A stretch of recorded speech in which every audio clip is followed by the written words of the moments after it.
India एक चौराहे पे खड़ा है। हमारे देश में बहुत पोटेंशियल है, लेकिन बहुत सारी डीप सीटेड प्रॉब्लम्स भी हैं। हम प्रोग्रेस और डेवलपमेंट चाहते हैं, लेकिन डिजिटल एज के शोर में खो जाते हैं। हमारा ध्यान भटक जाता है रियल प्रॉब्लम्स से, जिन पर ध्यान देना जरूरी है। गरीबी, बेरोजगारी और सोशल इनजस्टिस के सॉल्यूशंस ढूंढने की बजाय हम सोशल मीडिया के आउटरीच और ट्रेंड्स में फंसे रहते हैं। जिन इंस्टीट्यूशंस को जस्टिस और सिटीजंस की प्रोटेक्शन करनी चाहिए, वो भी रास्ता भटक रहे हैं। लॉ एनफोर्समेंट एजेंसीज, जिनका काम हमारी जान माल की रक्षा करना है, वो ऑनलाइन स्पेसेस पुलिस करने में ज्यादा बिजी है, बजाय रियल वर्ल्ड क्राइम्स एड्रेस करने के। वर्चुअल ट्रिवियलिटीज पर ध्यान देना, जबकि असली दुनिया में ज्यादती हो रही है, ये एक डेंजरस ट्रेंड है जो हमारे देश को कमजोर कर रहा है। हम एल्गोरिथम्स और एजेंडास के मैनिपुलेशन का शिकार हो रहे हैं। केयरफुली क्यूरेटेड नैरेटिव्स हमारे परसेप्शंस बना रहे हैं। ये डिस्टॉर्टेड रियलिटी सोशल मीडिया के इको चेंबर्स में एम्पलीफाई होकर हमारी सोच को बदल रही है। सही गलत और जस्टिस इनजस्टिस की हमारी समझ को प्रभावित कर रही है। हमें इस डिजिटल स्पेल से बाहर निकलना होगा और अपना फोकस वापस लाना होगा।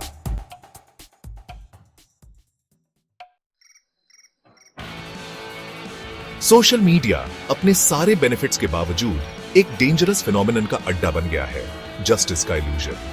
ये एक ऐसा प्लेटफॉर्म बन गया है जहां आउटरीच रीजन पर भारी पड़ता है, एक्यूजेशंस को एविडेंस मान लिया जाता है और लोगों को बिना ड्यू प्रोसेस के पब्लिक ओपिनियन की कोर्ट में कन्विक्ट कर दिया जाता है। ये digital mob mentality, miss information और इंस्टेंट ग्रेटिफिकेशन की थर्स्ट से भड़कती है।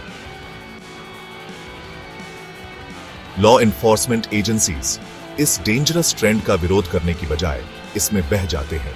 सोशल मीडिया पर जो केसेस पब्लिक इमेजिनेशन को कैप्चर करते हैं, अक्सर सेंसेशनलिज्म और इमोशनल अपील्स की वजह से उन्हें ज्यादा अटेंशन मिलता है। इस बीच हेनस क्राइम्स, मर्डर्स, रेप्स और फाइनेंशियल स्कैम्स के विक्टिम्स जस्टिस के लिए तरसते रहते हैं। डिजिटल शोर में उनकी आवाज दब जाती है। रणवीर अलाबादिया का केस, कॉमेडियन जिसका करियर एक डिकेड ओल्ड जोक पर ऑनलाइन मॉब ने बर्बाद कर दिया, इस डिस्टर्बिंग ट्रेंड को दिखाता है। उसके साथ जो हुआ वो गलत था, लेकिन उसने एक डीप मलेज एक्सपोज किया। ये कलेक्टिव आउटरीच कहां था जब दिल्ली की स्ट्रीट्स पर एक यंग वुमन के साथ ब्रूटैलिटी हुई? किसानों को जो अपनी लाइवलीहुड के लिए प्रोटेस्ट कर रहे थे टेररिस्ट्स और सेडिशनिस्ट्स कहा गया, तब ये शोर कहां था? ये सिलेक्टिव आउटरीच, जो अक्सर बायसेस और एजेंडा से ड्रिवन होता है, एक डेंजरस गेम है। ये फियर और इंटिमिडेशन का माहौल बनाता है, जहां अलग वॉइसेस दबा दी जाती हैं और क्रिटिकल थिंकिंग खत्म हो जाती है। What happened to Kolkata rape case? What happened to Atul Subhash? Both of their families are still suffering. हमारे समय की ट्रेजेडी ये है कि हम वर्चुअल बैटल्स में उलझे हैं और रियल लाइव्स हमारी कलेक्टिव एपैथी की वजह से बर्बाद हो रही हैं। विक्टिम सिर्फ वो नहीं हैं जिन्हें ऑनलाइन मॉब्स टारगेट करते हैं, बल्कि वो भी हैं जो साइलेंटली सफर करते हैं। डिजिटल नॉइज में उनकी हेल्प की प्लीज इग्नोर हो जाती है। एक यंग कपल का केस देखिए, जिन्हें पुलिस ने एक रात घर लौटते वक्त हैरेस किया। लड़की जो विजिबली इंटॉक्सिकेटेड थी, मॉरल पुलिसिंग और पब्लिक ह्यूमिलिएशन का शिकार हुई। उसकी सेफ्टी का राइट वायोलेट हुआ, उसे प्रोटेक्ट करने के नाम पर। इस ब्लेटेंट अब्यूज ऑफ पावर के लिए आउटरीच कहां था? सैडली ये बिजनेस एज यूजुअल था। बस एक और दिन एक ऐसे देश में जहां ऐसे इंसिडेंट्स रेयरली हेडलाइंस बनाते हैं। नेशनल आउटरीच तो दूर की बात है। इस बीच काउंटलेस मर्डर और रेप विक्टिम्स के फैमिलीज जस्टिस का इंतजार कर रहे हैं। हमारा लीगल सिस्टम इनएफिशिएंसी और करप्शन में फंसा, बहुत स्लो चलता है और क्रिमिनल्स अक्सर फ्री घूमते हैं। पुअर और मार्जिनलाइज्ड, जिनके पास रिसोर्सेज और कनेक्शंस नहीं है, लीगल सिस्टम से डील करने के लिए सबसे ज्यादा सफर करते हैं। उनकी स्टोरीज रेयरली सुनी जाती हैं। डिजिटल लैंडस्केप में उनका सफरिंग इनविजिबल है।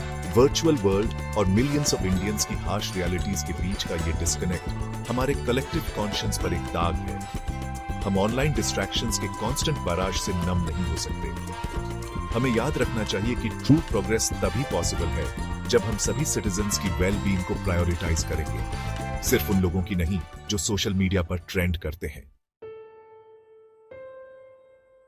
इंडिया का फ्यूचर इस बात पर डिपेंड करता है कि हम अपना फोकस वापस ला पाते हैं या नहीं, अपनी एनर्जी एक जस्ट और इक्विटेबल सोसाइटी बनाने में लगा पाते हैं।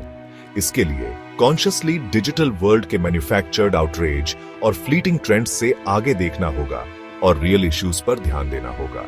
हमें अपने लॉ एनफोर्समेंट एजेंसी से बेटर डिमांड करनी होगी और इंसिस्ट करना होगा कि वो सभी सिटीजन्स की सेफ्टी और सिक्योरिटी को प्रायोरिटाइज करें। हमें अपने पब्लिक डिस्कोर्स में फैले सिलेक्टिव आउटरीच को चैलेंज करना होगा।